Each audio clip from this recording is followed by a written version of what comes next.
전 세계 국방비 순위, 누가 가장 많이 쓰고 누가 가장 현실적으로 쓰는가? 전 세계에서 군사력에 가장 많은 돈을 쓰는 나라는 어디일까요? 대부분은 미국이나 중국을 떠올릴 겁니다. 하지만 오늘 이 영상에서 우리가 진짜로 던질 질문은 단순한 순위가 아닙니다. 국방비가 많다는 것은 과연 곧바로 강한 군대를 의미할까요?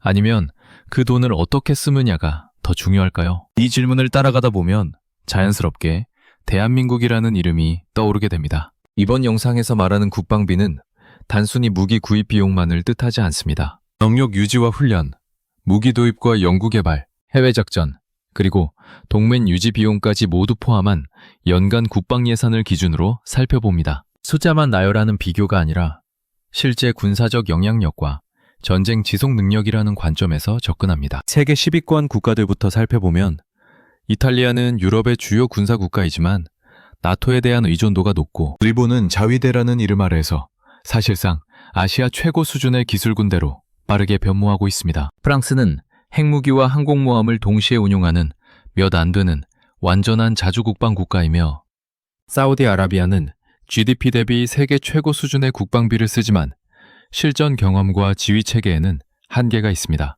영국은 군 규모는 줄었어도 정보전과 특수전, 그리고 동맹 운용 능력만큼은 여전히 세계 최상위권을 유지하고 있습니다. 그리고 이 지점에서 대한민국이 등장합니다. 대한민국은 국방비 규모만 놓고 보면 세계 5위권입니다. 하지만 더 주목해야 할 사실은 단순한 순위가 아닙니다. GDP 대비 국방비 비중, 병력 밀도, 그리고 실전 배치 비율, 이 세 가지를 동시에 만족하는 국가는 전 세계에서 사실상 한국이 유일합니다. 한국군은 평시군대라기보다는 전쟁 가능성을 전제로 상시 운영되는 구조에 더 가깝습니다. 대한민국 국방비의 진짜 힘은 사용 방식에 있습니다. 한국은 단순히 외국 무기를 사오는 데서 멈추지 않습니다. K2 전차, K9 자주포, KF-21 전투기, 잠수함 전력, 그리고 미사일 방어 체계까지 핵심 전력의 국산화 비율을 지속적으로 높이고 있습니다. 이는 전쟁이 장기화될수록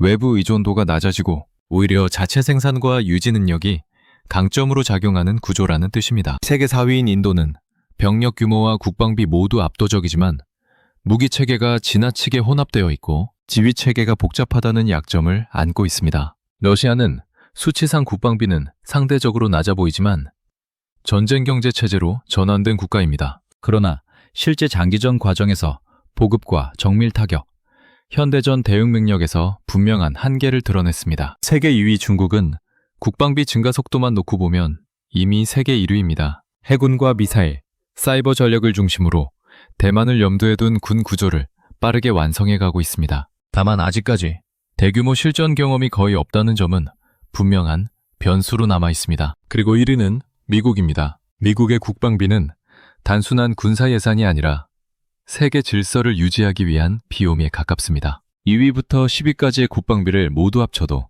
미국 하나를 넘기 어렵습니다. 우주기지와 사이버 네트워크 시스템, 전 세계 해외기지, 그리고 동맹 체계를 동시에 유지할 수 있는 나라는 현재로서는 미국밖에 없습니다. 이제 다시 대한민국으로 돌아와 보겠습니다. 국방비 순위가 높다고 해서 반드시 가장 강한 나라라고 말할 수 있을까요? 대한민국은 미국 다음으로 가장 실전에 가까운 군대를 유지하고 있는 나라 중 하나입니다. 실시간 위협 속에서 상시 대비 태세를 유지하고 첨단 무기를 실전 배치하며 높은 훈련 밀도를 유지하는 이 네 가지 조건을 동시에 충족하는 국가는 세계적으로 매우 드뭅니다. 대한민국은 국방비를 가장 많이 쓰는 나라는 아닙니다. 하지만 주어진 조건 안에서 국방비를 가장 현실적으로 그리고 가장 효율적으로 사용하는 나라 중 하나임은 분명합니다. 여러분은 국방비의 절대적인 규모와 실제 전쟁 대비 능력 중에서 어떤 기준이 더 중요하다고 생각하십니까? 댓글로 여러분의 생각을 남겨주시기 바랍니다.